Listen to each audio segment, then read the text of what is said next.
Hi, I'm Matt Sweetwood, and I like to talk about personal responsibility. And one of my favorite topics in personal responsibility is to talk about reinvention. I always say reinvention of yourself personally or in your business is the key to success. But then the next logical question is when to reinvent yourself. Now, one of the biggest mistakes that can be made is trying to reinvent yourself too late. And I can think of no better example of that as one from my old industry that I spent almost 30 years in, which is the photographic industry.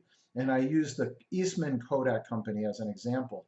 They were once one of the largest companies in the world, a Fortune top 10 company, 17 billion-dollar company, something like that. And they owned the film market. And I remember being in the CEO's office of the Eastman Kodak Company.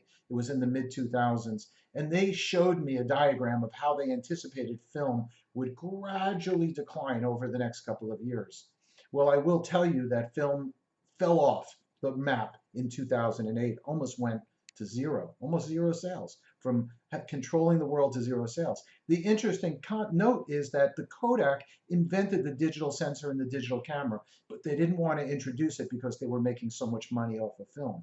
And so what I've learned in my life is that success in reinvention comes best when you're at your peak, when you have the resources, your business is doing well. It's sometimes very hard. It's like changing the parts on a moving car. But I can promise you the best path to success is through reinvention, and that reinvention needs to come when you are at your peak.